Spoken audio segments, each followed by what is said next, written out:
7h22 está no ar a partir de agora. Panorama 95 apresenta Check-up no rádio.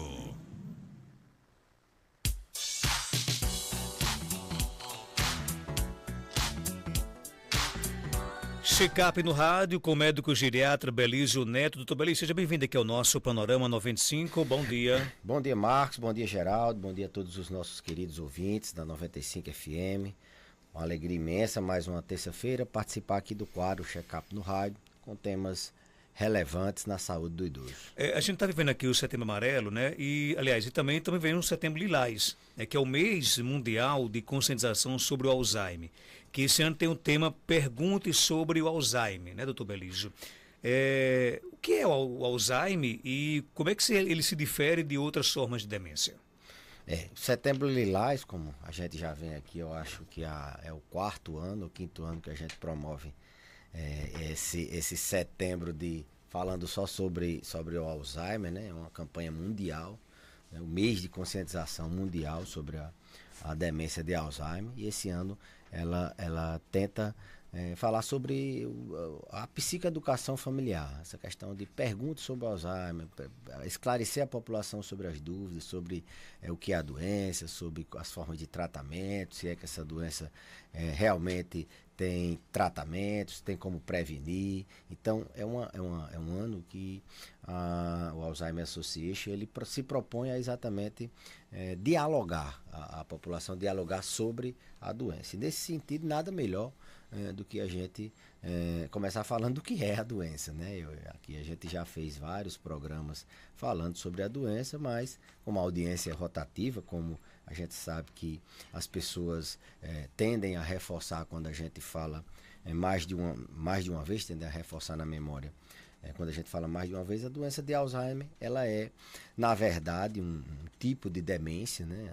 As demências, elas são aquelas doenças caracterizadas por perda nas capacidades cognitivas. A cognição, ela tem várias áreas, a memória é a mais conhecida, mas tem a linguagem e outras áreas da cognição, mas, resumindo, é aquela que dá esquecimento, né? A demência dá um prejuízo em alguma atividade do dia a dia. O paciente, em virtude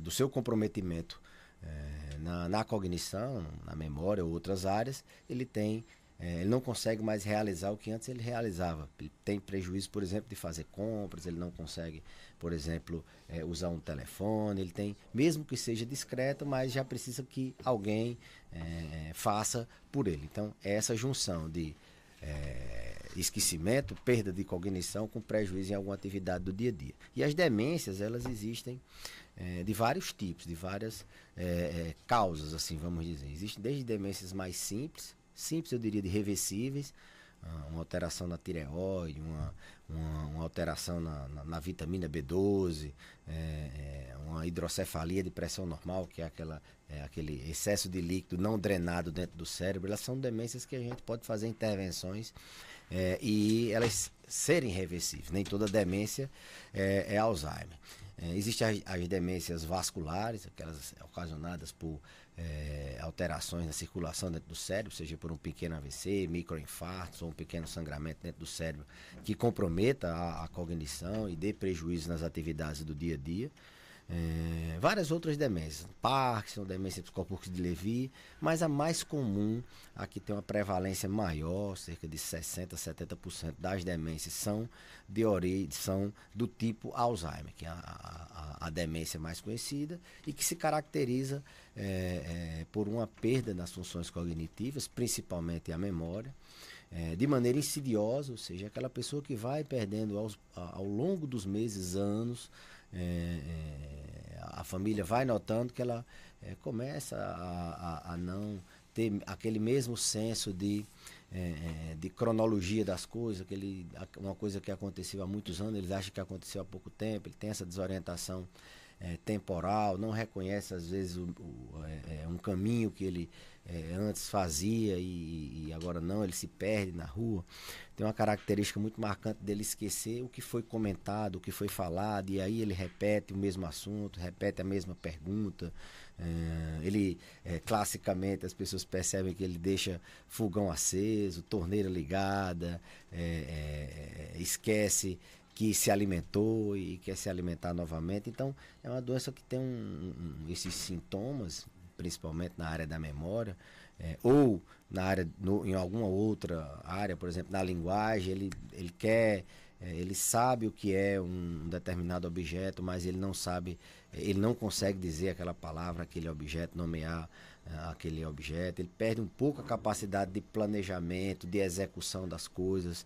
Tem alteração na função executiva também. Ele não consegue mais fazer aquele planejamento do que ele vai fazer nas próximas horas, semanas, ou do que ele vai fazer agora. Ele se desorganiza. Antes ele tinha essa capacidade e agora não tem mais. Mas o que mais chama a atenção são as alterações na memória. Sim, também tem alterações comportamentais. O idoso, ele pode, a pessoa que tem um quadro de uma demência de Alzheimer, ela pode abrir um quadro de demência com alterações de comportamento, ou seja, ele começa a ter uma agressividade que nunca tinha, aparece uma depressão que ele nunca teve, aparece um comportamento estranho, uma desinibição, alguma coisa nesse sentido. Pode ser que seja a abertura de um quadro. Então pode abrir com sintomas na cognição, pode abrir com sintomas no comportamento também. Lembrando que essa doença, Marcos, o Alzheimer, a gente já sabe que é uma doença que ela tem um espectro clínico, ela tem um espectro assim que ela começa, o paciente já tem demência muitos anos antes de ele manifestar esses sintomas. Então, a gente tem até 10 anos antes, ou até mais anos, a deposição de proteínas tóxicas no cérebro, proteína tal, proteína amiloide, que essa deposição ela faz com que neurônios relacionados às funções cognitivas, no caso a memória, neurônios são as células do cérebro, eles morram, né? Então essa deposição ela começa muitos anos antes, e aí, além dessa deposição, pode acontecer injúrias vasculares, alterações de inflamação dentro do cérebro. Tudo isso, quando se soma, levam à perda de neurônio, levam à perda de memória, que, como eu disse, pode você ter a doença e não ter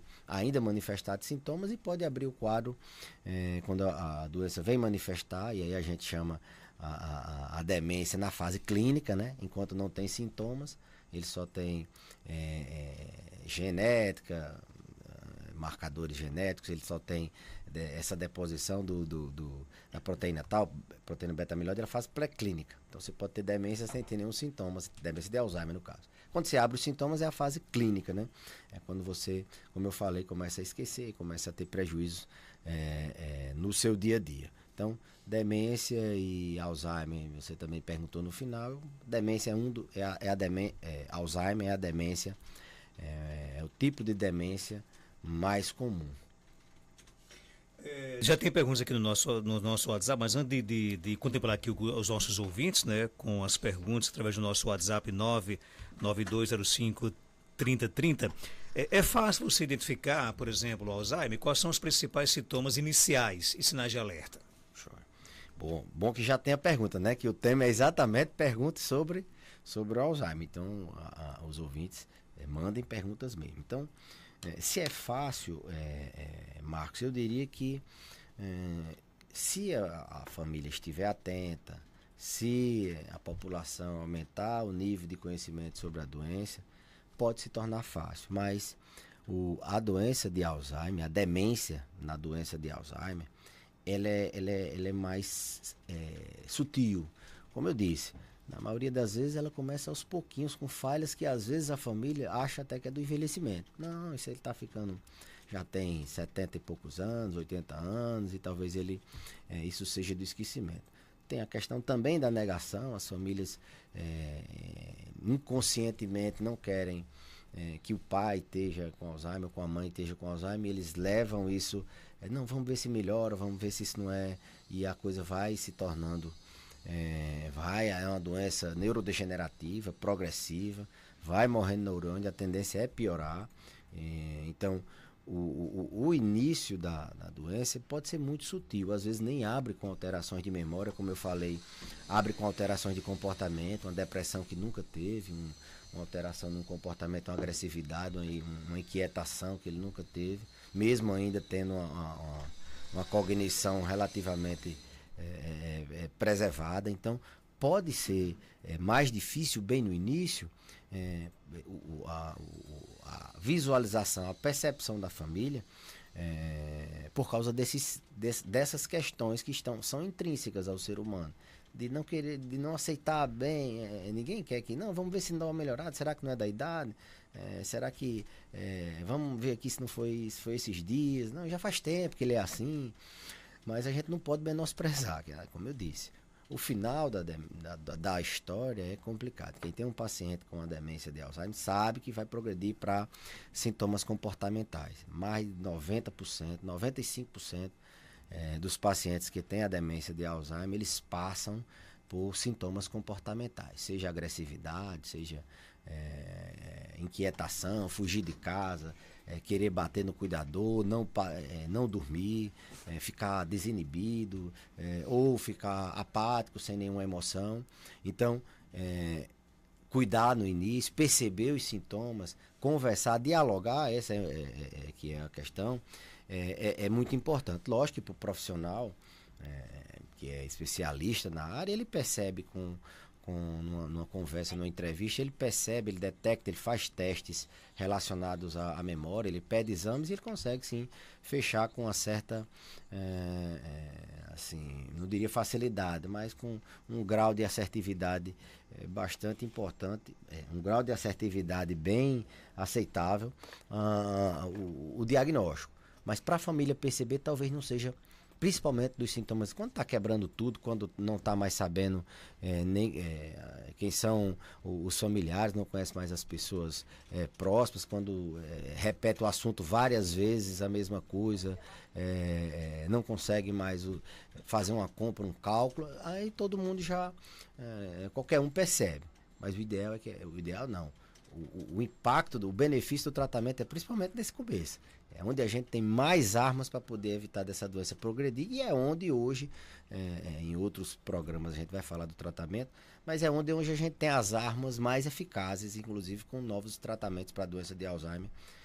Na fase inicial, quando o paciente está começando, às vezes nem tem ainda prejuízo funcional, ele tem aquele comprometimento cognitivo leve, amnésico, mas é onde a gente tem mais benefício. Então não subestime esquecimento, falhas na linguagem de esquecer uma palavra, tá repetindo muito o assunto, tá se perdendo na rua, uma coisa que aconteceu há 10 anos, ele tá achando que foi mês passado, tá desorientado no tempo, no espaço, às vezes não sabe a data, não sabe o dia. Então não subestimar, porque é nessa fase que a gente tem mais recursos para evitar que ele transcorra a doença sem muitos sintomas comportamentais e que demore a progredir. João Medeiros pergunta, queria saber do Dr. Belísio se o paciente diabético corre mais risco de ter Alzheimer. Sim.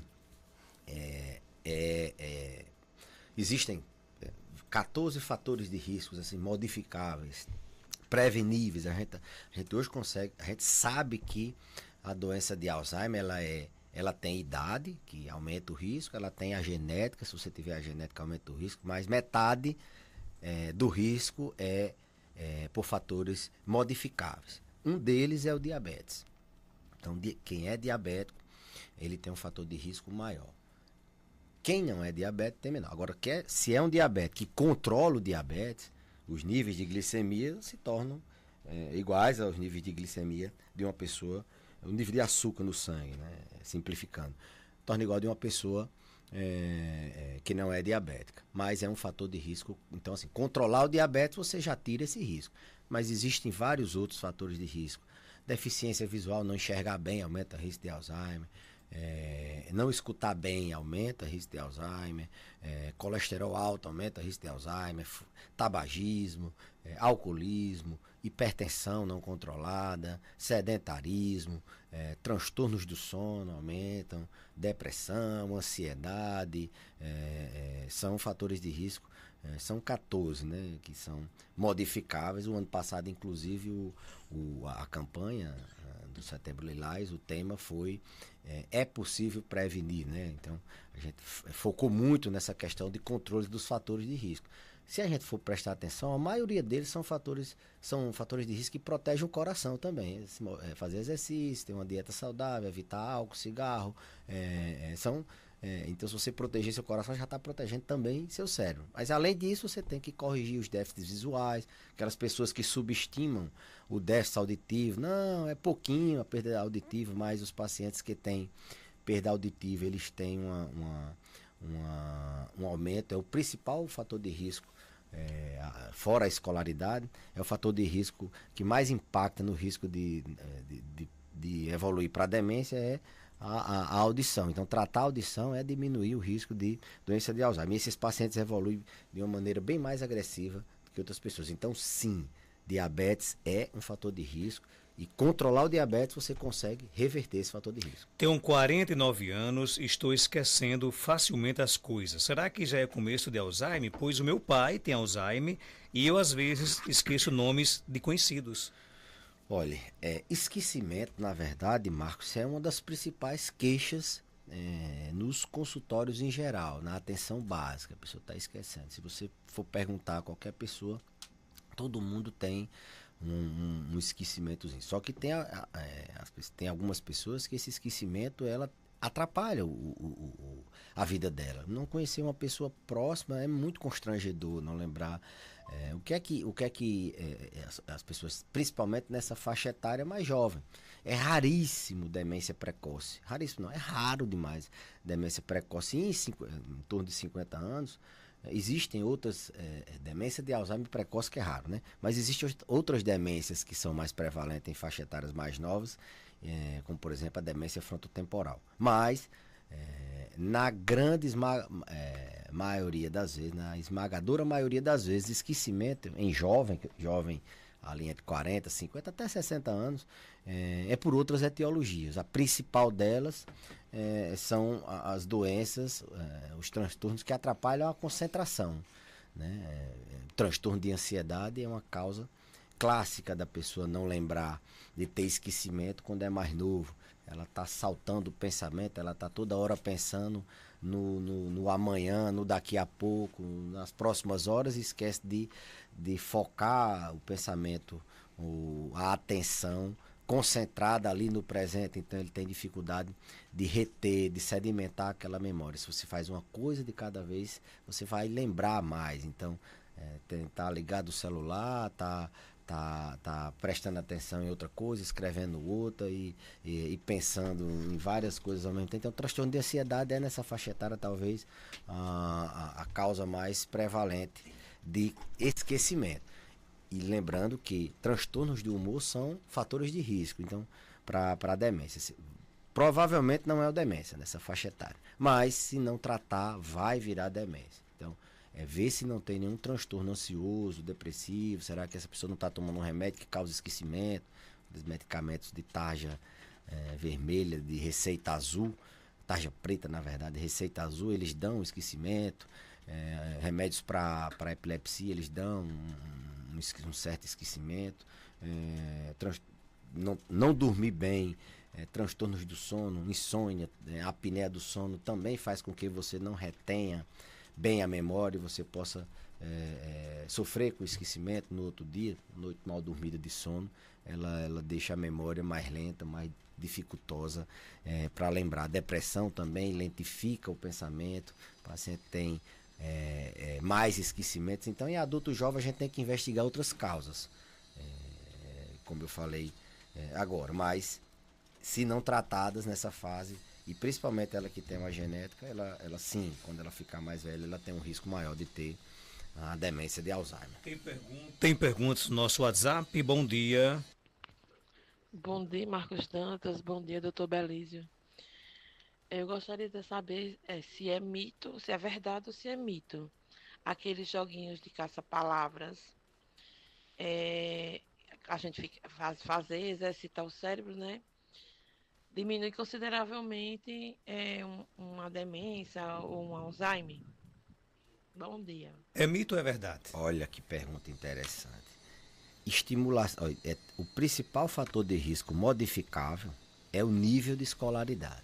Ou seja, aquela pessoa que mais estimulou a mente, não necessariamente academicamente. Então, estimulação cognitiva, estimulação mental, cérebro ativo é cérebro blindado, é cérebro protegido para a doença de Alzheimer. Então, joguinhos, caça-palavra, qualquer forma de você estar estimulando a sua mente, de você não manter sua mente parada, fazendo as mesmas coisas, é uma forma de você blindar seu cérebro. Entretanto, o segredo é você diversificar esses estímulos cognitivos, fazer hoje o caça-palavra, amanhã eu vou fazer alguma outra coisa, e com aprendizados novos.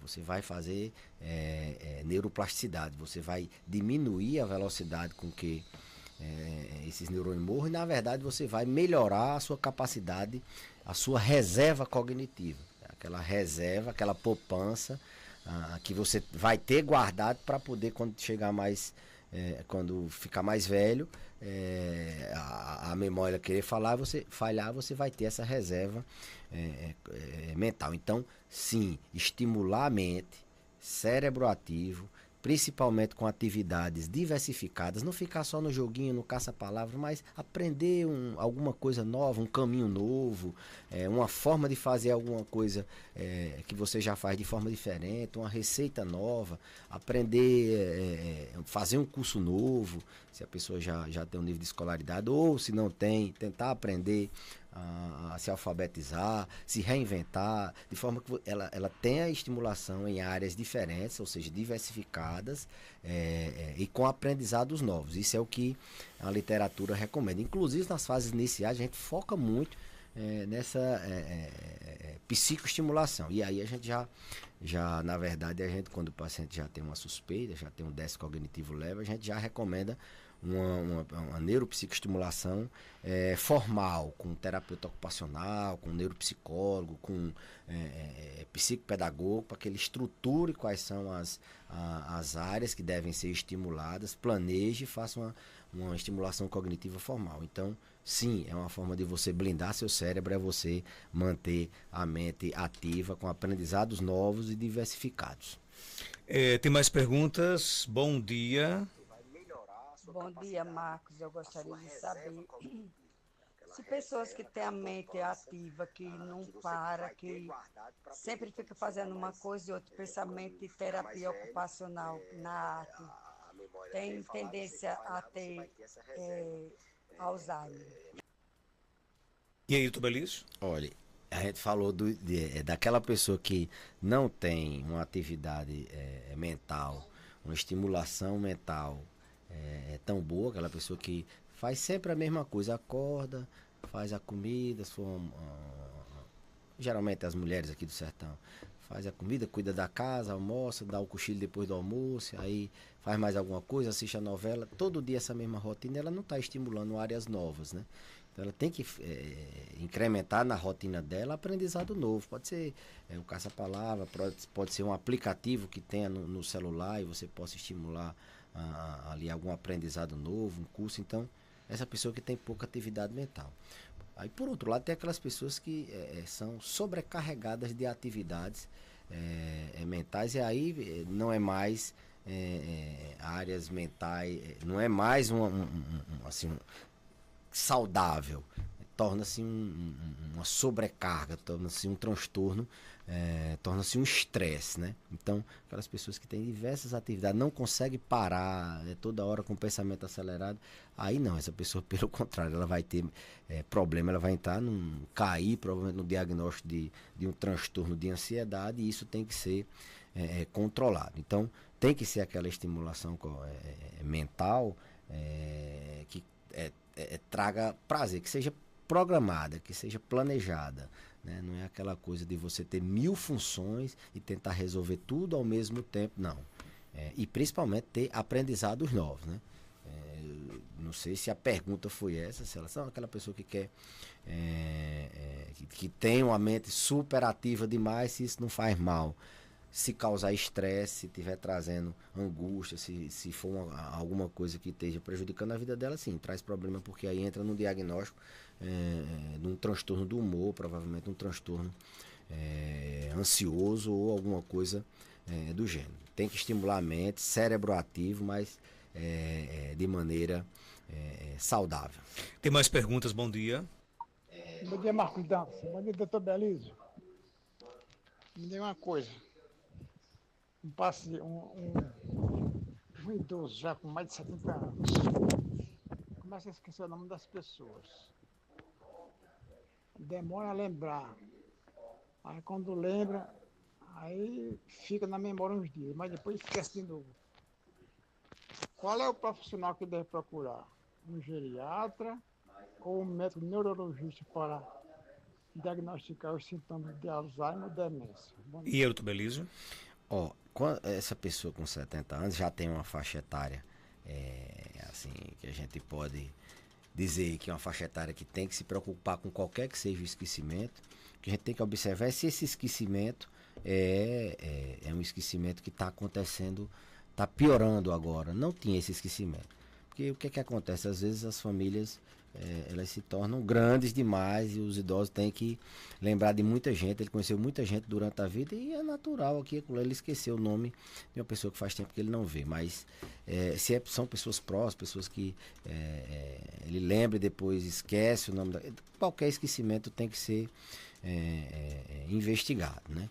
Então, na verdade, um profissional nessa fase aí inicial, até o profissional da atenção básica, ele pode fazer uma avaliação ali inicial, mas a geriatria ela tem esse diferencial ela cuida não só da parte neurológica, ela cuida do paciente que tem a demência. Ele não cuida só do remédio que é para tratar a doença, ela cuida do contexto geral, ela cuida do idoso que tem a demência, do cuidador, das relações sociais, dessa parte de estimulação cognitiva.